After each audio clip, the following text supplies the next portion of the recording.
Ooh-wee. It sure is hot in that kitchen with that oven going. But it's time to start this Zoom meeting. Let's see if everybody's been able to join. Yeah, oh, look there. We got a lot of long-time residents on board and some newcomers too. That's just great. So glad. So, howdy folks, and welcome to the first meeting of the Bodacia, Texas COVID-19 support group. You know, what's it been, like 4 or 5 months ago? 6 months? I've probably served just about all of you some coffee and pie here to the Red, White, and Blue Cafe at one time or another. But for you new folks who haven't had that opportunity yet, let me introduce myself. I'm Sally Porter, your Zoom hostess with the mostest for this meeting today, and your waitress extraordinaire every day. So, with the cafe only open for curbside pickup these days of pie and cobbler and chicken fried steak, you and I haven't had much of a chance to sit and spell and chat about what's been going on. So I figured we needed something like this group that we could just get together somehow or another and support each other and share our feelings and get stuff off our chest about this blasted lightning bolt of a pandemic that struck out of the blue and just won't quit jabbing on us. But we need to keep it short because I got to keep an eye on those blueberry pies and the peach cobblers that are baking in the oven. So let's see, how about we start with a song? You know, I knew that Bodacia's locally famous shaman/troubadour, Jesus Coyote, was going to be able to join us today. So I asked him if he would pretty please write us a special song for this occasion, and he agreed. So let's hear it now, Jesus.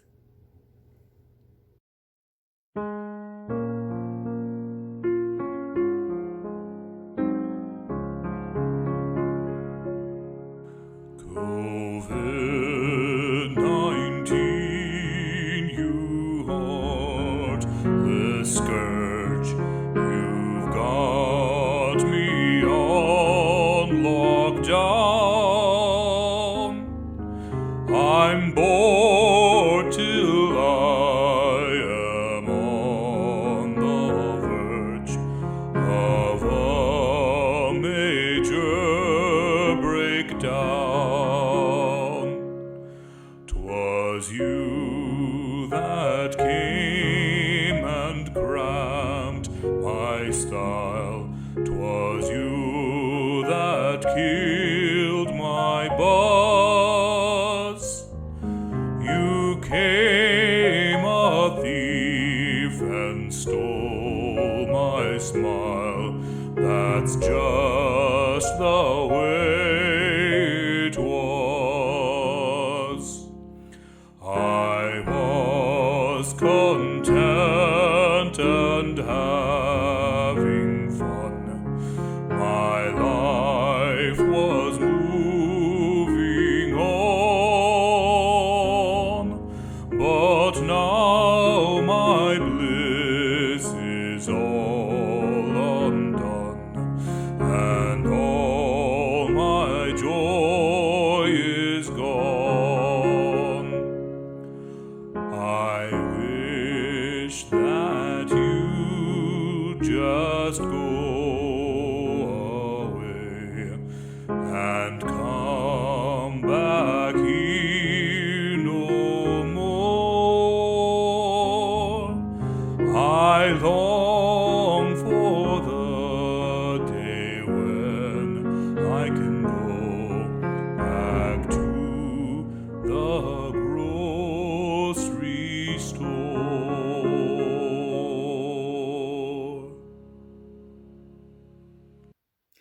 Why, thank you, Jesus. That was a real toe tapper.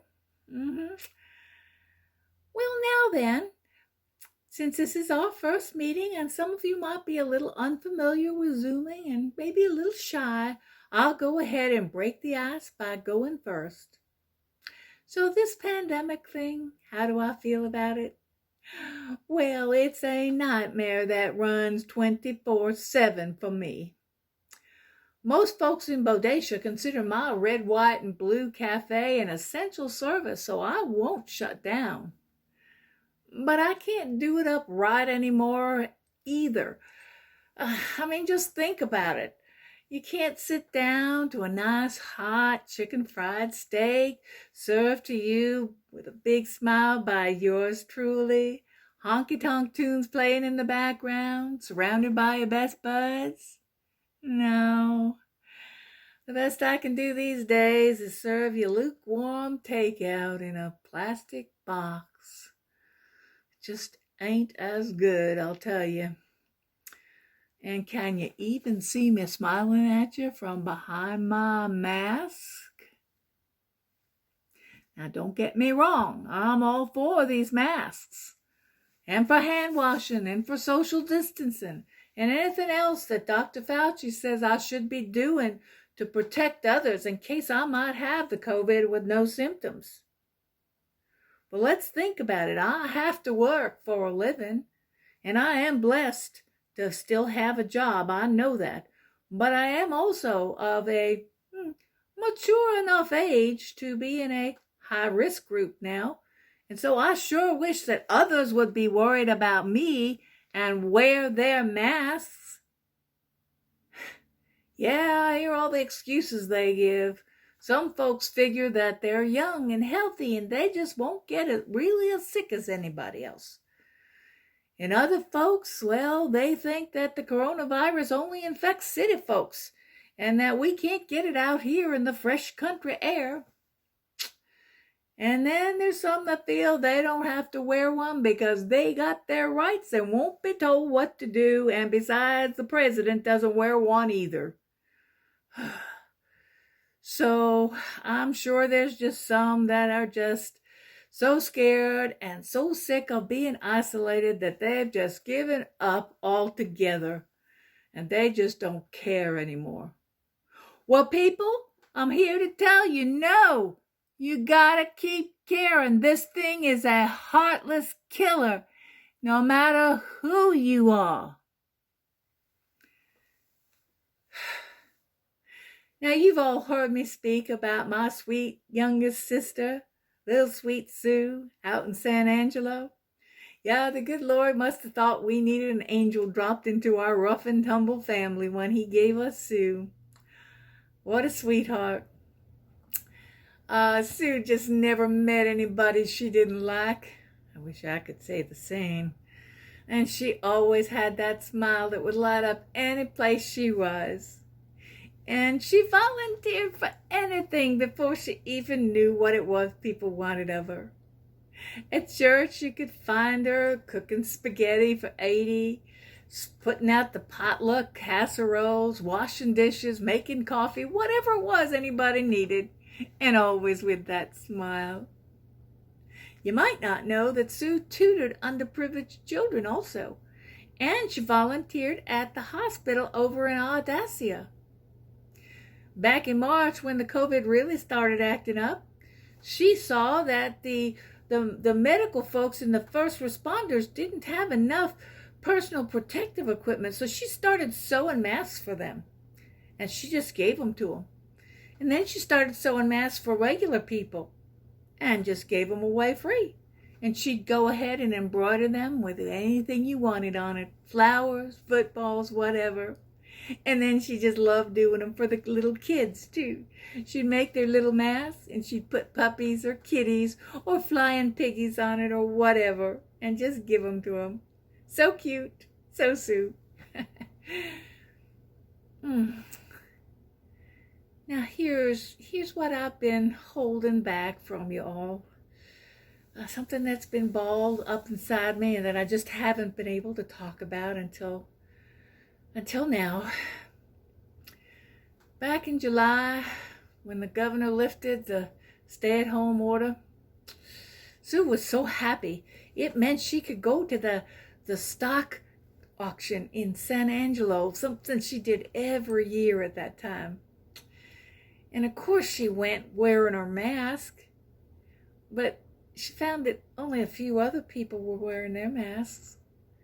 And the other thing was that it was so crowded, and she tried to keep her distance, but I guess there just were so many people who just needed to get out. They were so cooped up for so long, they just wanted to get out of the house and be around other folks for a while.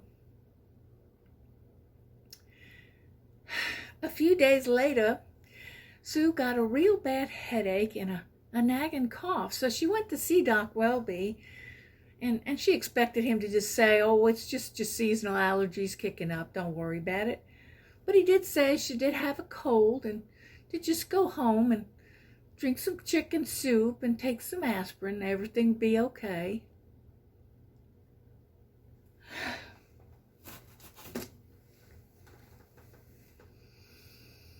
The day after that, she started having trouble breathing. By the time they care flighted her to San Antonio, it was too late. She died on a respirator 2 days later. And I didn't even get to be with her, to hold her hand, to tell her I loved her, to say goodbye. She died all alone. She didn't deserve that. Does anyone? That will haunt me for the rest of my days.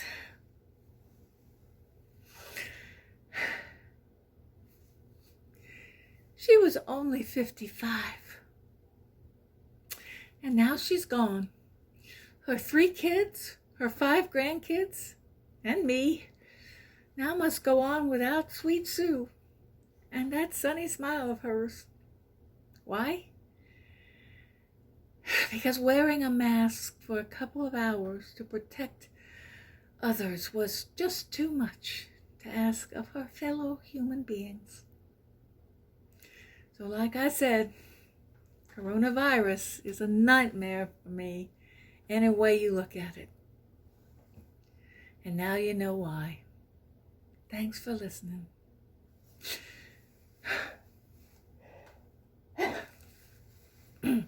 Well, enough about me now. Oh, let's go to one of my favorite little gals, Daisy Moses, proprietor of the Fresh as a Daisy Car Wash and Day Spa. How you doing, Daisy? Oh, Sally, I am so sorry to hear about your sister. Well, thank you, Daisy. I appreciate that. Well, this is going to make my issue seem a little trivial, maybe, but I'm sure y'all can relate. You know, this self-isolation thing, it's stretching my marriage out about as thin as frog hair soup and making me as crazy as loco weed pie.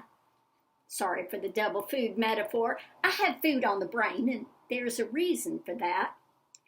Now, y'all know my husband, Bobby Earl, was the cook down at the Denny's over in Dry Gulch Springs.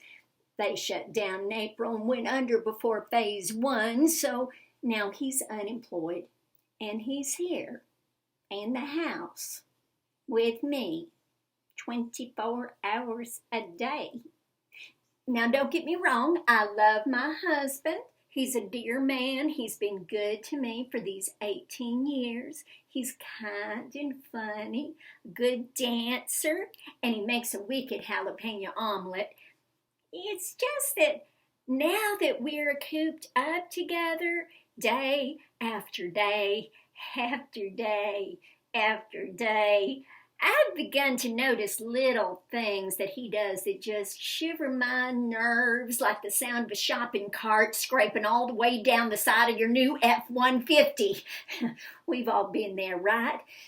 Well, like the bathroom door, actually like any door in the house. You see, the way I was raised, a door is either open, all the way open, or it's closed, all the way closed. But Bobby Earl doesn't do it that way. He opens a door just wide enough to get through and then leaves it that way all day. Who does such a thing? Then there's his cooking. Now, he's good. I have to give him that. He can make anything on the Denny's menu. But when he's done, my kitchen's destroyed. Okay, I admit it. I may be a little bit of a neat freak, but the way he leaves the kitchen would make a hungry coyote lose his appetite. If I didn't come along behind him and put everything back in its proper order right away, it would be like Hurricane Katrina up in here. So we have some issues. And Bobby Earl, he says that I get on his nerves too. Something about clearing the dishes before he's finished eating, handing him a glass every time he opens a beer, watching TV after he's turned out his lights. You know, the usual sorts of complaints. But those sorts of things do put a burr in his boots, and the more he walks on it, the more it hurts, I suppose. So there's a give and a take, and I guess that's normal for couples that have been together as long as we have. But this forced togetherness has taken things to a whole new level. He's gone off the rails. It's gone so far that he has declared a separation in place, and he used our best roll of duct tape to put a dividing line down the middle of every room in the house. He's divided everything. Rooms, hallways, the backyard, even the remote control, and the bathroom. It gives me a headache, but the aspirins are in his half of the medicine cabinet. It's ridiculous. Today, he put a strip of duct tape around the dog and told me I only get to pet the back half. Now, what am I supposed to do?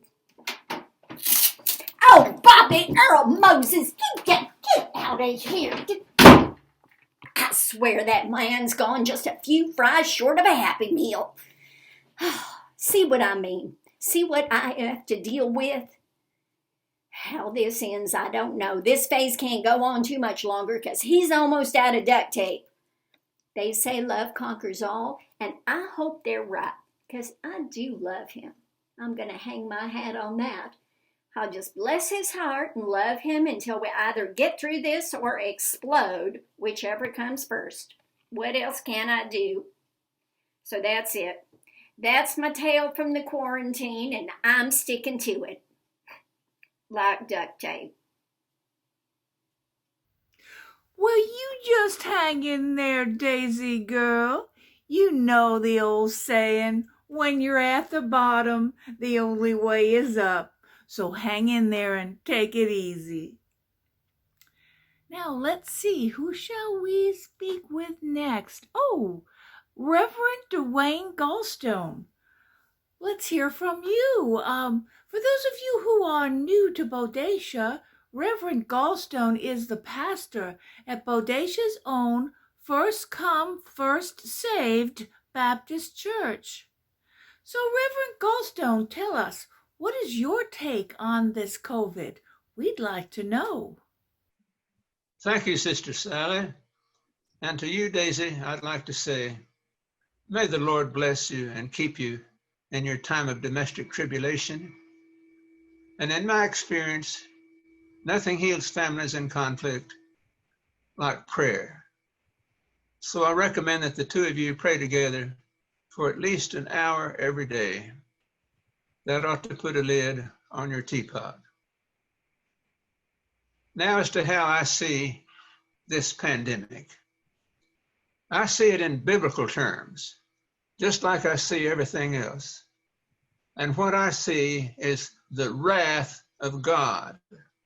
What else could it be? Just look around you at our world today. You'll see heretics. You'll see blasphemers. You'll see heathens, pagans, atheists everywhere. You can see them right here in Bodacia, Texas. For over at the Tumbleweed Unitarian Universalist Fellowship, you can see them every Sunday in their so-called church with nary a single cross on their roof and nary a single cross in their building. You can see married homosexuals, people sporting Black Lives Matter t-shirts. They even welcome Hindus and Muslims and Jews and atheists, God-hating, unbelieving, super-sinning atheists. Now, of course, God is going to send pestilence upon us. It's the new fire and brimstone. Just look at what God did to Sodom and Gomorrah.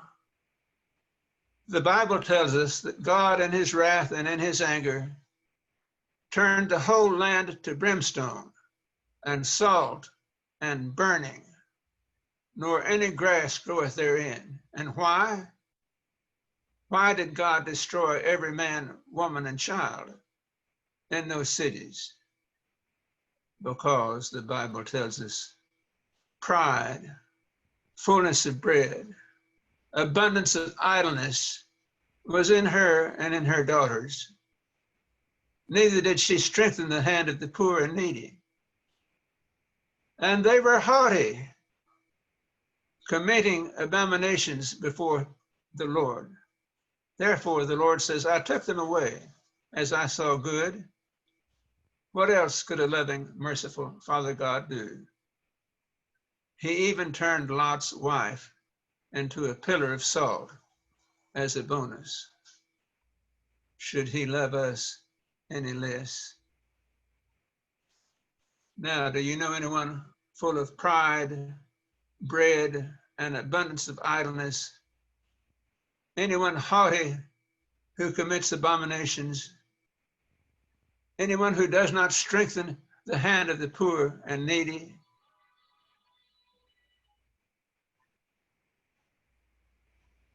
Can you think of anyone like that? Well, you don't want to be around that person when he gets what he deserves. I can tell you it's a disgrace. Pride goeth before a fall, and that fall is going to be an earthquaker. But even in the valley of the shadow of pandemic, we fear no infection. We don't wear masks in our congregation because we're not concerned about the foibles of the flesh, nor any aspect of our earthly existence. We trust in the Lord, in whom all things are possible, to protect us from this viral scourge. And we are ready to accept his divine judgment, whatever it may be. And we have faith that it's going to be on them, but not on us. What we're concerned about is our immortal souls and piling up treasures in heaven, where we will sit at the right hand of God when the rapture comes.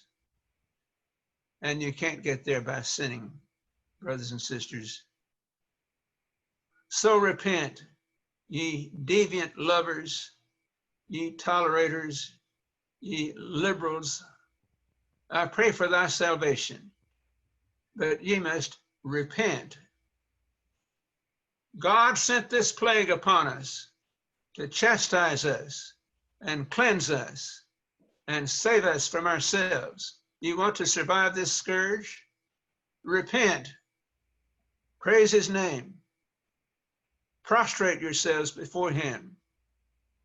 Deny thy flesh. Renounce thy masks. Take everlasting refuge in the Lord. Sorry to cut you off, Reverend, but as I mentioned, I have those pies in the oven.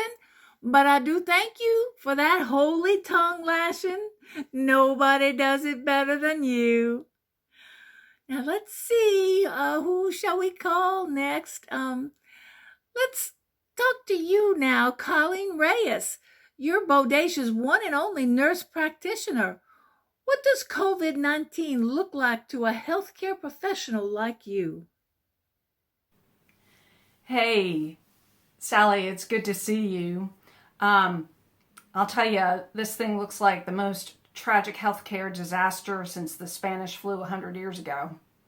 And it's taking a terrible toll on all of us.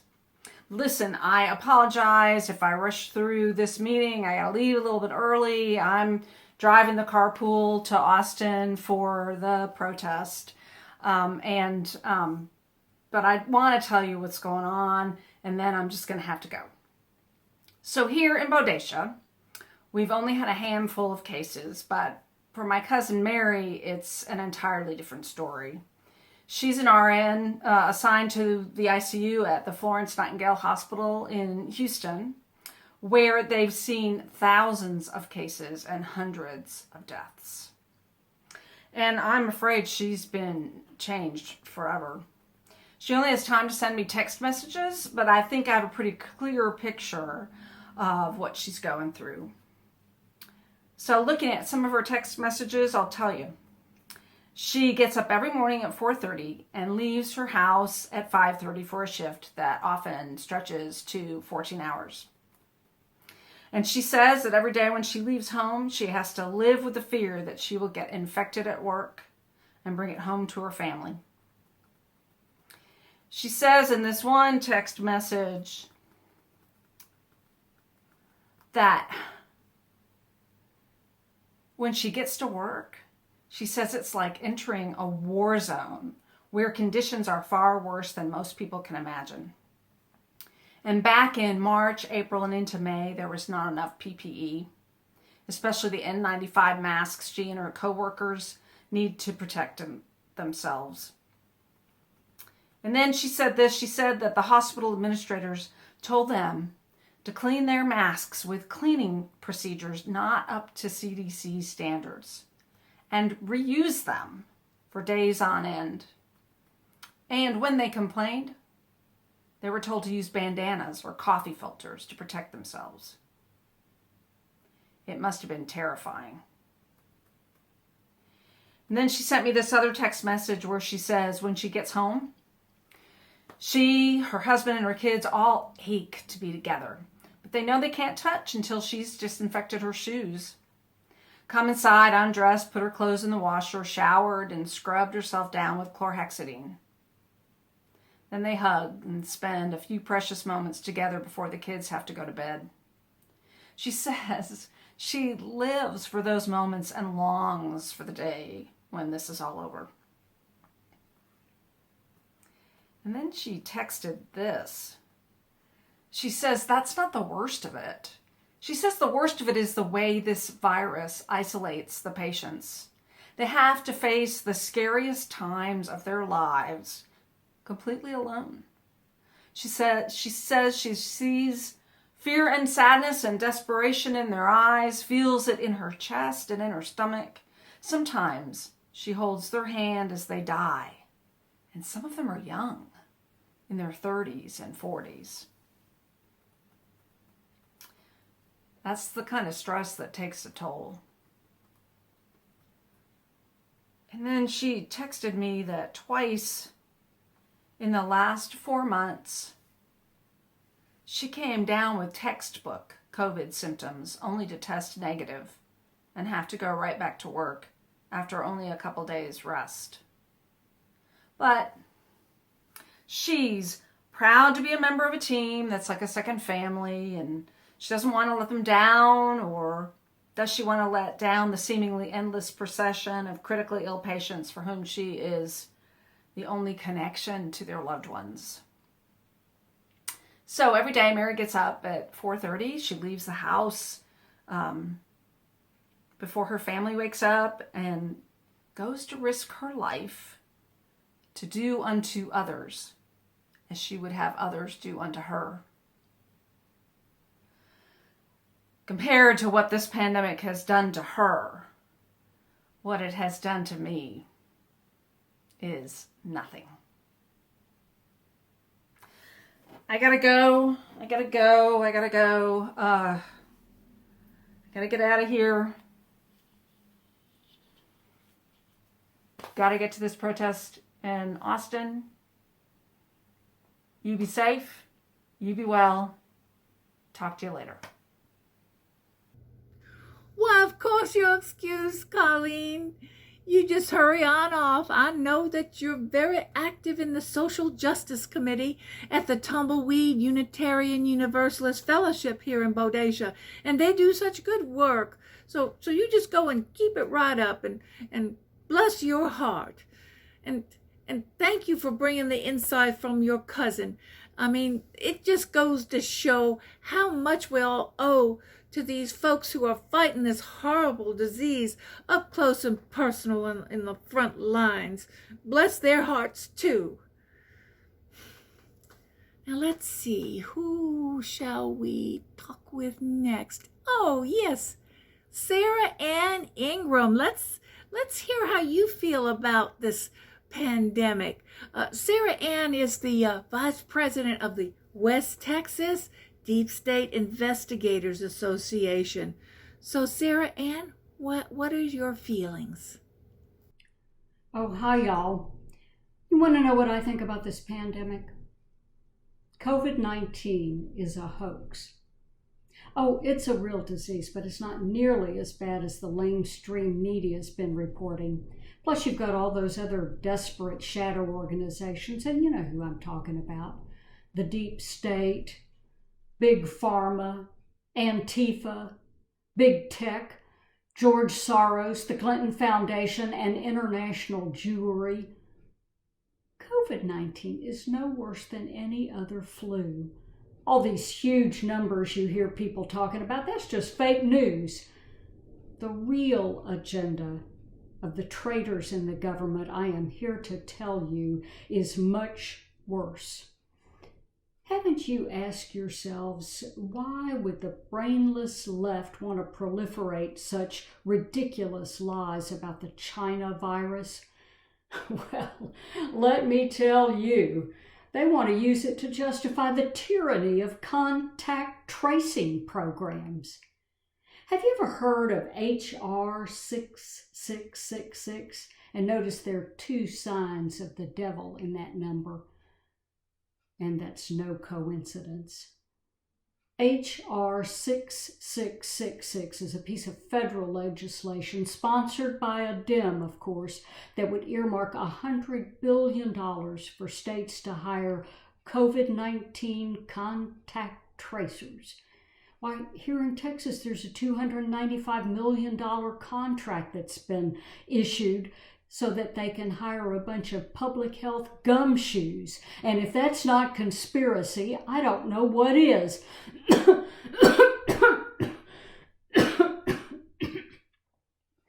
You see, they use this so-called pandemic to get you to surrender your rights and to get you to obeying stay-at-home orders like a bunch of sheep.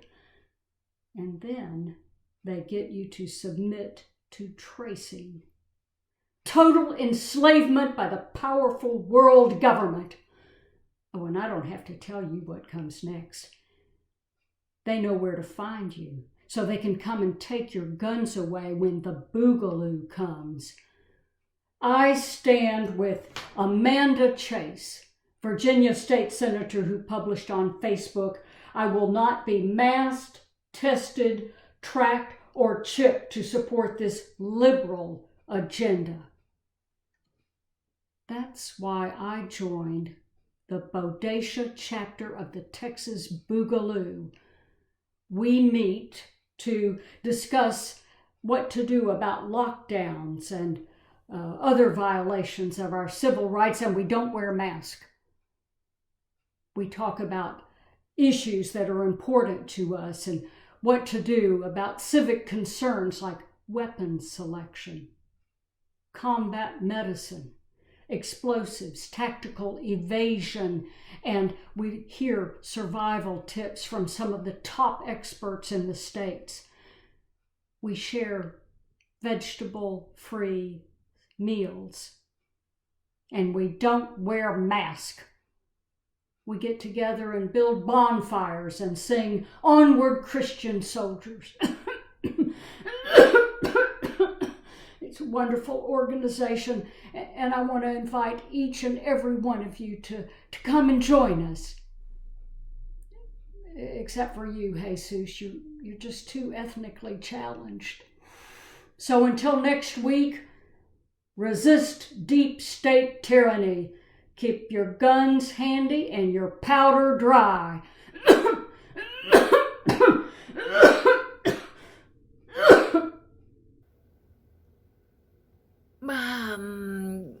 Sounds like you got a real nasty cough there, darling. You might want to do something about that before it gets any worse. Bless your heart. And thank you for the invitation, but I know I'm quite busy at this time, so I'll just pass for now. But we're glad to know what you're thinking, and as they say, good luck with that. Oh, let's see. We haven't heard yet from Jake Fillmore. For those of you who don't know, Jake is the owner of Bodacia's own Meatiness Dog Food Factory. The dog food factory is an important part of Bodacia's economy. So, what does the pandemic look like to you, Jake? It's tearing me apart, Sally. That's what it looks like. The dog food factory is considered an essential business. People love their pets as much as they love each other. So we haven't had to shut down, but this pandemic thing is threatening me, my workers, my business, and I just don't know what to do about it. You see, my workers live mostly in Little Mexico, which is a pretty isolated community in Bodacia, and until recently, I didn't think we had a problem with COVID-19. A couple of my people a few weeks ago were coughing, but they came into work, so I didn't think it was a virus. But then, day before last, one of my workers came in. He said his brother, who also works in here, had a fever, a dry cough, and he couldn't even smell chili powder. He didn't want to go to the doctor here in Bodacia because, well, he might not have been exactly documented. So his wife took him back to Mexico. Every day I made everyone start wearing a mask. But today, 2 more of my workers called in with a bad cough.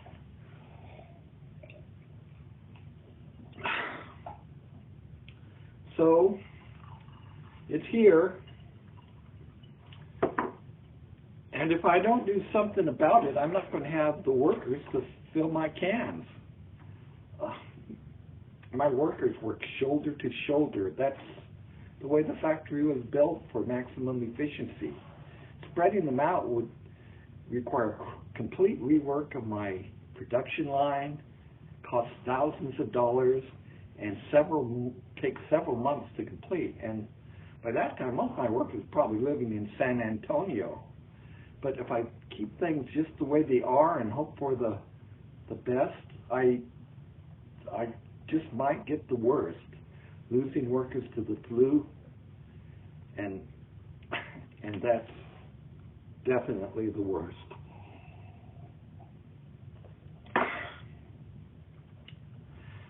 I guess I could shut down for a couple months and let my workers ride out the virus, but I got this huge nut to pay at the bank, and they would close me in a New York minute if I didn't make the payment.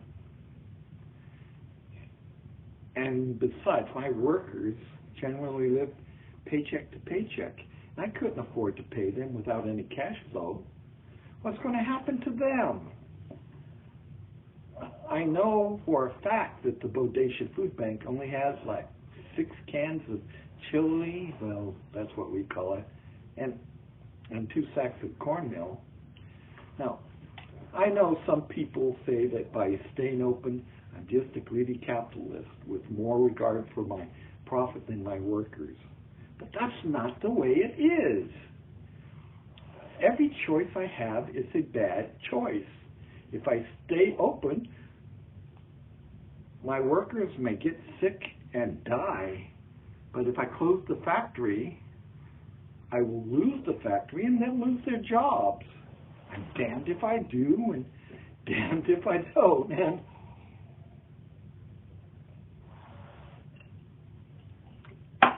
it's tearing me apart. I don't know what to do. Can any of you help me? Oh, Jake, I'm so sorry. That is a real dilemma, I'll say. And I feel your pain, but I certainly don't know what to tell you. We'll just have to bless your heart in the good way. Okay, let's see now. Oh, why don't we talk to the golden-throated Mr. Jesus Coyote, who we've heard from before in song? But let's see what he thinks about the pandemic. He is our local shaman, after all. Jesus? You want to know what I think about COVID-19? I think it's Mother Nature's revenge. It's her revenge for what we've done to her. Overpopulating her beautiful planet, stuffing it with so many soft, megawatt comfort junkies that poison the wind and the water, the birds and the fish. They're all full of plastic and toxins now. We eat so much more than we need to that diet plans are a $40 billion industry. And we waste 40% of what we grow. We're not stewards of this bountiful land. We're an infestation, like a swarm of locusts greedily gobbling up every resource our mother provides and replacing her precious nutrients with poison. No wonder she's pissed. Too many people, too many of us, that's the problem. It takes a lot of campfires to feed all the people we have, but campfires make smoke, and now Mother Nature is beginning to cough. The climate is changing. It's hotter and drier. Storms are stronger. The sea is rising. The rainforest is burning. Whole species are dying. We've made so much smoke that people are dying just from breathing the air. And still the destruction and the pollution and the disrespect go on. Can you really blame her if she no longer wants to be our mother? Raising cattle is drying up the water table. Fish stocks are being depleted as fast as they're being polluted with heavy metals and microplastics. Raising hogs is polluting creeks and rivers, and a whole mountain of human waste is being dumped into the sea every day. Are you really surprised that she's kicking us out of her comfy nest and forcing us to fend for ourselves? Mother Nature has a way of keeping things in balance. When the buffalo increase, the wolves increase. If their numbers grow too large, a drought brings them down. When human numbers grow too large, Mother Nature uses war and pestilence to bring them down. When humans grow, only this time we're at war with ourselves. A war against truth, a war against science, a war to end all wars and make the world safe.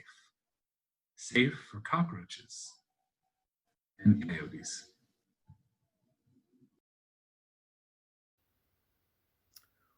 Well, thank you, Jesus. That was really something different. Lots to think about. And are you still there? Well, I hope so, because we got another song later. Okay, let's see here. Oh, Constance Prufrock. Oh, yes. She's the winner of the Armadillo Day Poetry Contest 3 years in a row. So that kind of makes her Bodacia's unofficial poet laureate. So, Constance, tell us, what's standing out for you during this pandemic? Oh, thank you for that unofficial accolade. Imagine me, a poet laureate. Oh, I am all aflutter. And especially today, when the internet is out of the house because the damn squirrels chewed through the wires for a second time, and the technician says it cannot possibly be out for another week to repair it. Oh,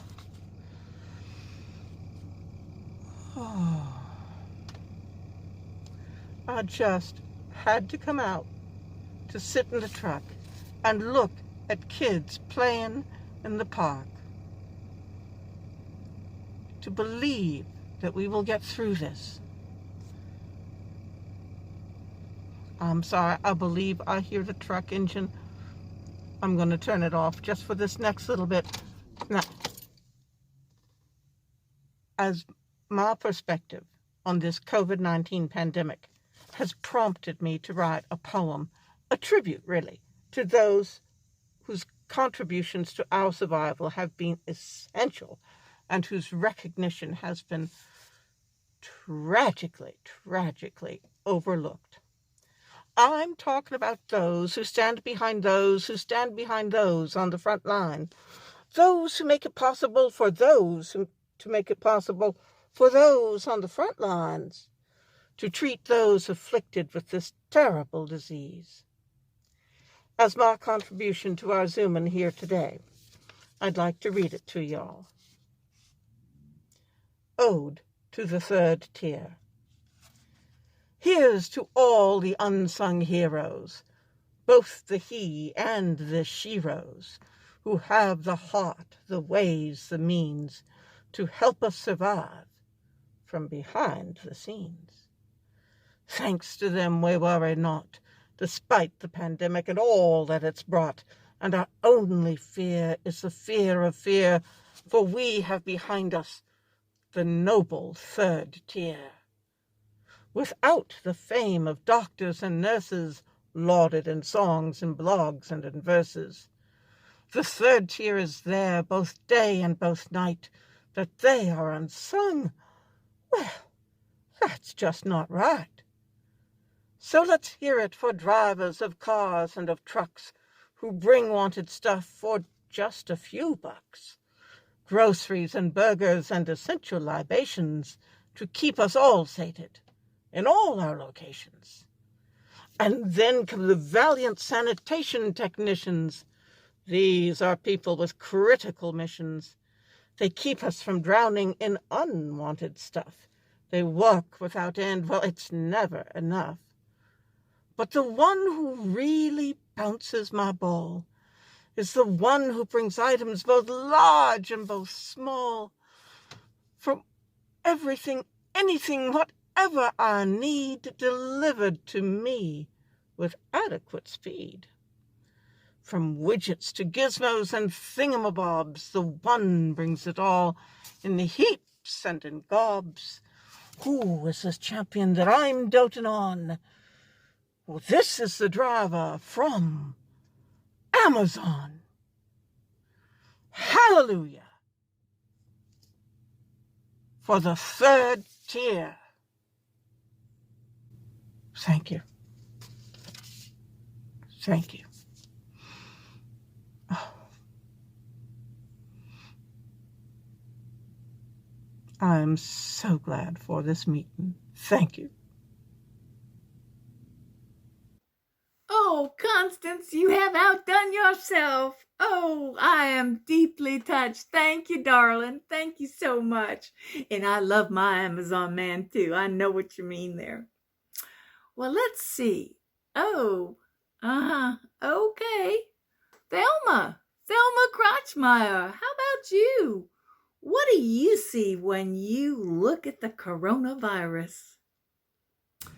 Well, Sally, what I see is an invasion from out there. How else can you explain it? What? No! No! I won't! Stop bothering me! There. That's better. People make fun of me for wearing this. I know they do. I see the way they look at me, but it works. And if you had them inside your head, you'd wear one too. Now then, as I was saying, I know it comes from out there because way back in February, a woman in California who had never been to China or been in contact with anyone who had came down with COVID-19 at a time when that was the only way you could get it, according to Dr. Robert Riley of the Center for Disease Containment. So obviously it came from out there. Where else could it have come from? Then there's Dr. Deepak Rupalupanada, an astrobiologist from Cambridge, no less. He says that the virus came from a comet that exploded over northeast China in October 2019. A fragment of that comet could have made it to the West Coast. The doctor said it was probable that the comet had COVID-19 virus embedded in it that was disseminated in sweet carbonaceous dust. Don't you just love sweet carbonaceous dust? Now, the good doctor also thinks that this is not the first time that this has happened. He says the 1918 Spanish flu, some varieties of polio, mad cow disease, and SARS probably came here on meteorites or comets. Now, there are some people, generally the same ones who laugh at my invasive telepathy helmet shield, who like to point out that his ideas are very similar to those of Michael Crichton's novel, The Andromeda Strain. But they're just saying that to be tacky. You know how people can be. But when you think about it, the doctor's ideas make a lot of sense. Don't you see? The ones who put those viruses in those comets and gave us this disease are the same ones who were constantly trying to get inside my head. Think about it. A comet comes close enough to the Earth to explode, but does not collide. Is that just a coincidence, or does that seem like somebody's got really good aim? And who else could move a comet to just the right trajectory for that? The aliens. Who else? And why would they want to give us a disease that would kill us by the hundreds of thousands? Well, it's because they're trying to thin us out to make room for more half-breeds. Why do you think some people get the disease but have no symptoms? That's right. They're the ones, the half-breeds. I know they want my house because I live over a Comanche burial ground and they love that sort of energy. They wanted me to undergo an operation and become one of them, but I resisted. And that's why they keep trying to get into my head. I'm just the one that got away. So that's what the coronavirus looks like to me. It's so good to see y'all, and have a wonderful day. Yeah, Thelma, darling. Thank you. Thank you for your usual different point of view. And you just keep getting away from those little green men and be sure you're always wearing your hat. Yeah, that'll work. Okay. Ooh, up next, we haven't talked to Bodacia's #1 radio celebrity, Winnie Mae Winchell. Well, what's up with you, Winnie Mae? What's your take on the pandemic? Hi there, Sally. I am so happy to be here, but I gotta tell you, it's kind of weird because every time I sit down in front of a microphone, I feel like I ought to be saying, at KBUL, we are full of bull. So I know that there's a microphone on this computer here somewhere, so I gotta fight that urge. So, if you want to know what my take on this horrible pandemic is, I think it is full of bull. Oh, I said I wasn't going to do that. Oh, well, sorry. Anyway, as you know, my job as your radio personality and host of the show, a little birdie told me I keep my fingers on the pulse of Bodacia. And let me tell you that in the middle of this plague that we're having, that pulse is strong and just as irregular as ever. For example, did you know that Alvin Hoserwitz's brand new Dodge Ram 1500, after only 2 days of proud ownership, is at the bottom of Lake Aguamala? Yeah, it seems that Alvin was going down FM 4482 there on the rim of Big Skunk Canyon, where it gets really narrow, and he met up with Henry Purdy coming the other way in his great big old GMC dually. And since Alvin wanted to be extra careful not to scratch his new truck, he swerved out of the way just a little too much. Then he hit a rock. He went up on 2 wheels. But when he came back down, he was sliding down the steep part of Dead Horse Gulch, fast on the way to the cliff above at Lake Aguamala. He had no choice but to jump out just in time. He's okay, but he's in a real funk about his truck. So, despite the pandemic, in a lot of ways, life in Bodacia goes on pretty much as usual. In other news, even though the public library is closed, Bodacia's librarian, Pearline Gutenberg, she's keeping the love of reading alive in our young people. She's reading stories to them under the big live oak in the town square. She stands there next to the tree, and the kiddos all spread out in front of her, wearing their little masks and sitting on the lawn 6 feet apart like little seedlings. That is, except for the Gunderson kids. Their mama told them they have a constitutional right to breathe on anybody they want. So every now and then, they'll run around and blow on other kids. Nothing unusual there. Well, you know, Maddie Bumworthy, she suffered no permanent damage when the hairdryer at Thelma's Big Hair Emporium blew up with her in it. Unless you count the damage to her permanent. That appears to be permanent. Millie Werthimer, she had a brainstorm, and she went into business making custom-fit coronavirus masks for dogs. Who knows, there's little evidence that dogs could even get it. But if your dog needs a mask, call Millie. Sheriff Gill arrested the Kinsey twins again for skinny dipping in the old rock quarry, but they pleaded not guilty this time, saying they weren't naked on account of they was wearing masks. That should make for a very interesting hearing. I'll be there to see that one. Oh, yeah. Our good friend Joe Bob Finchworthy, he's the creative one.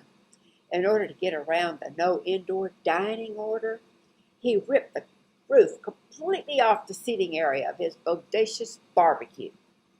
Now that is real entrepreneurial thinking. So you see, Bodacia is still Bodacia.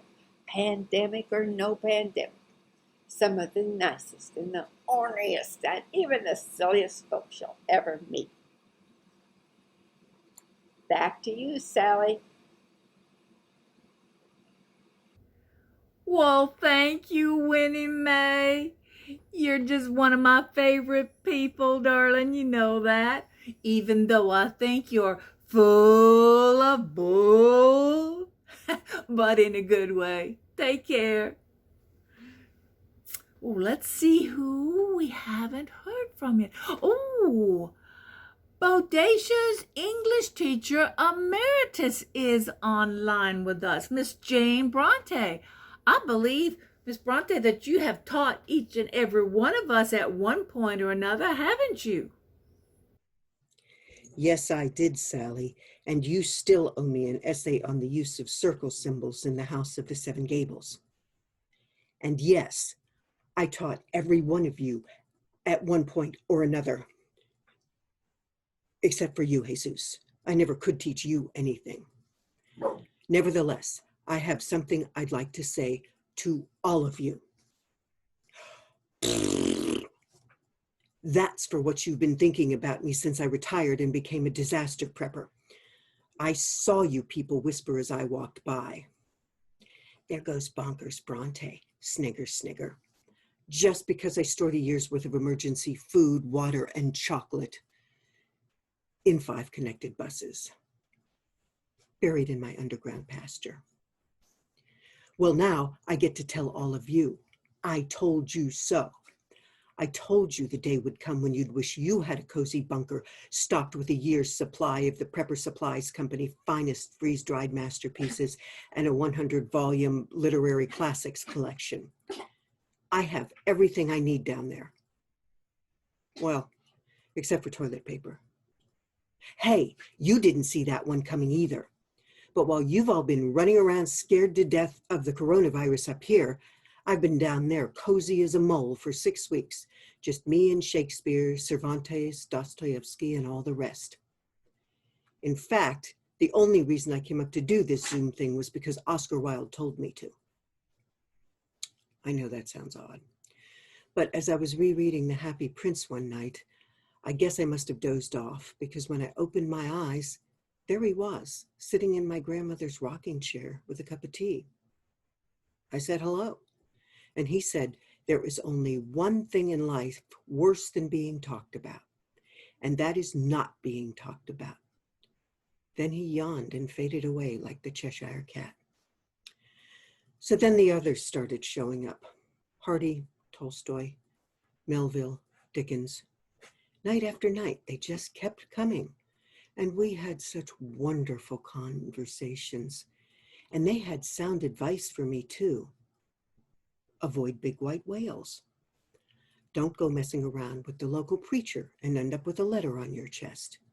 It was marvelous. But then, after a few weeks, I started seeing little men in green top hats and tails hanging around the freeze-dried potatoes. That's when the thought occurred to me that maybe I had been underground a little too long. And suddenly I understood what Oscar Wilde had said. So I decided to accept your invitation and talk about myself before everyone else did. And I'm glad I did. But after hearing what you all have said, no offense, but I'm going back. And I have a parting comment for all of you from the bard himself, William Shakespeare. Tell him, Will.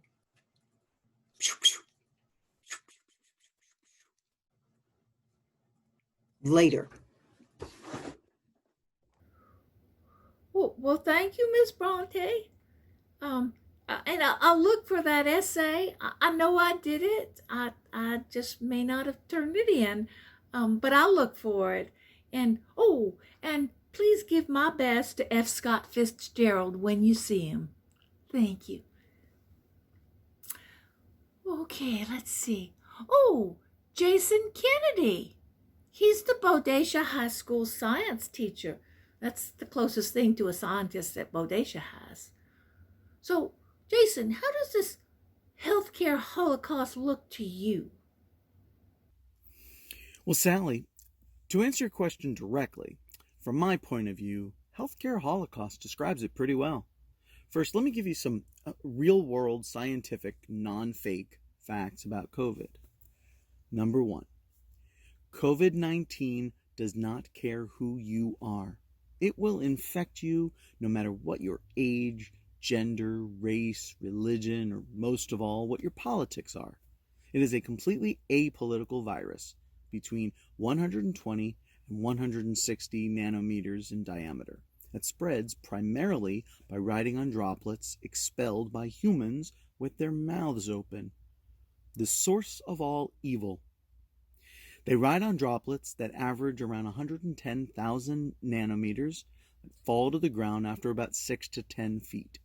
But humans also expel droplets small enough to be considered aerosols. That can travel much further, far enough to well exceed the currently recommended social distancing standards. So number 2, Masks protect other people, not the one wearing the mask. It's not like refusing to wear a seatbelt or a motorcycle helmet where there's no risk to anyone else. There is no way to know if you've been infected but don't yet have any symptoms. So if you don't wear a mask, you could be spreading the disease to someone for whom it will be fatal. And the definition of negligent homicide is a criminal charge brought against a person who through criminal negligence allows another person to die. If the shoe fits, wear it. Now, number 3, COVID-19 is the most infectious, most deadly influenza since the Spanish flu that killed an estimated 50 million people and infected 10 times that many 100 years ago. It is not a media exaggeration, conspiracy being perpetrated for political purposes. It is not a hoax designed to help the government to take your guns away. The media get their numbers from the CDC, and they're all too real. Those who say it is really no more dangerous than ordinary flu are deluded. In the U.S., in all of 2019, there were just over 34,000 deaths from influenza. In the USA, in just the first 6 months of 2020, there were more than 125,000 deaths from COVID-19. And number 4, there is no evidence that COVID-19 comes from outer space. There is no evidence that it is a part of a plot to make the world safe for ET half-breeds, and no evidence that has arrived on a well-aimed comet or meteor. There is also no evidence that it is a punishment sent by God or an act of vengeance perpetrated by Mother Nature.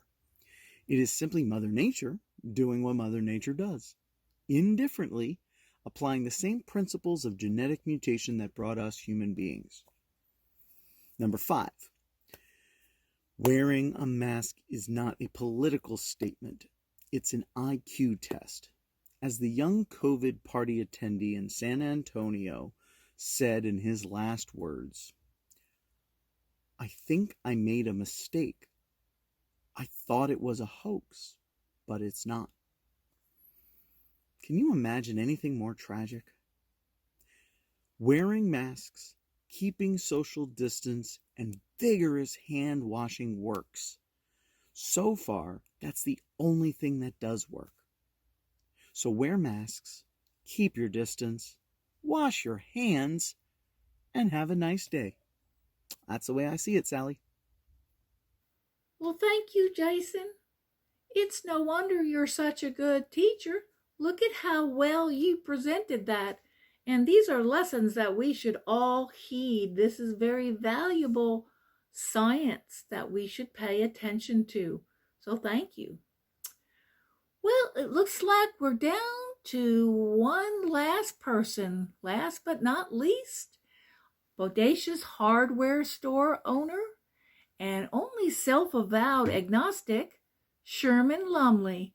So Sherman, how do you feel about this pandemic? Thank you, Sally, and thank you for hosting this Zoom experience. It's been interesting, to say the least.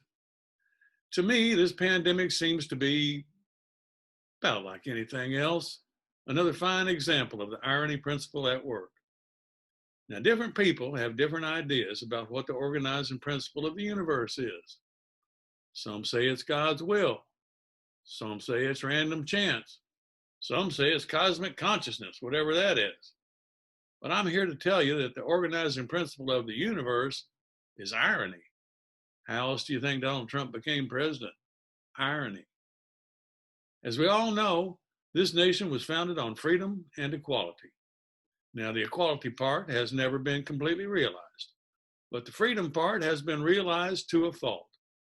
Individual liberty and personal freedom, as embodied in our Bill of Rights, are the great gifts the United States gave to the rest of the world. Following our example, some form of codified freedom has been incorporated into the constitutions of most of the countries on this planet. But freedom never has been and is not now absolute. Your freedom to swing your fist stops at my jaw. You can't scream fire in a crowded theater. You can't advocate the violent overthrow of the government. And you can't tell lies about somebody else without that somebody suing your pants off. But you can, under the protections of the freedom of speech, tell all manner of lies about COVID-19. And under the protections of the freedom of assembly, you have the freedom to celebrate the 4th of July in a great swarm and mass of humanity without wearing a mask. In other words, with liberty and no justice for all, in the greatest nation on earth, you have the right to be tragically wrong. In other words, freedom is our greatest strength and our greatest weakness. And if that's not irony, I don't know what is. Compared to other countries, the greatest country on earth's response to COVID-19 has been downright incompetent. But we have the freedom to not believe even the world's greatest infectious disease experts, the freedom to believe outrageous conspiracy theories, the freedom to ignore safe practices and congregate with each other like a pile of infectious puppies, the freedom for the POTUS to tell us it's 99% harmless, and the freedom to die. It's a price we shouldn't have to pay, but it's one we must pay to maintain our freedom. And there's the irony of it. We have the right to be completely irresponsible, and we're just the ones who can do it. How many more of us will have to die for that freedom? I don't know. But I do hope that when this is over, as a people, we will be chastened but wiser. And I hope that one day monuments will be built to the victims of our own ignorance and delusion. Maybe they could put them where the monuments to Robert E. Lee once stood. I find comfort in that idea, and I think I'll hang on to it as this nightmare plays out. Y'all be safe now, you hear? Well, Sherman, you just hit the nail on the head with that irony idea. I mean, the irony of everything we've been talking about tonight. All the words of worry, the words of wisdom, and even the funny words we've heard. They're all part of this COVID. And they're all part of the freedom we have of what we want to believe in and what we don't want to. But the one thing I hope we take away, if nothing else from this, is that we should do what we believe in the interest of safety. If not for ourselves, at least for the sake of our friends and family and our neighbors here in Bodacia. Because we are in this together, and we're in it for the long haul, and the haul may be very long. So be safe. Now, I see that Jesus is still here. Jesus, I see your coyote picture up there, so I know you're still here. And you promised us another song that you wrote. So could you please come back and sing for us and close us out until our next meeting? I'd appreciate that, and so would everyone else.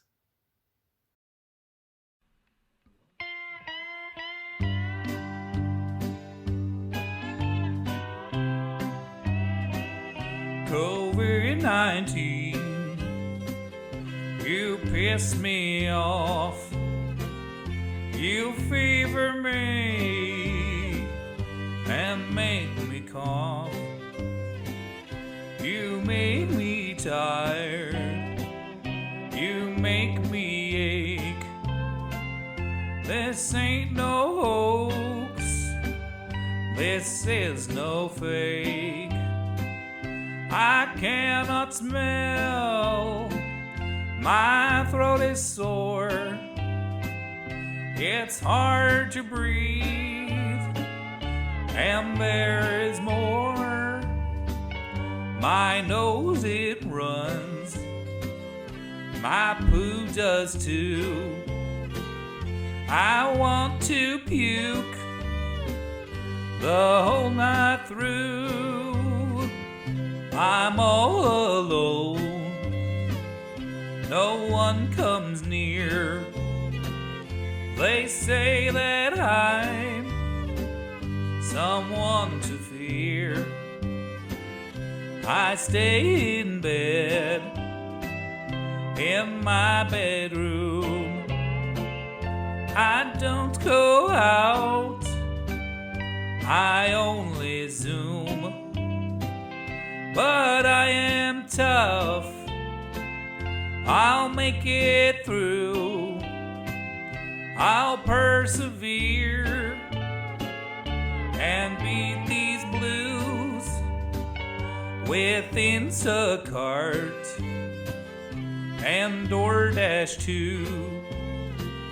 I will survive this deadly flu.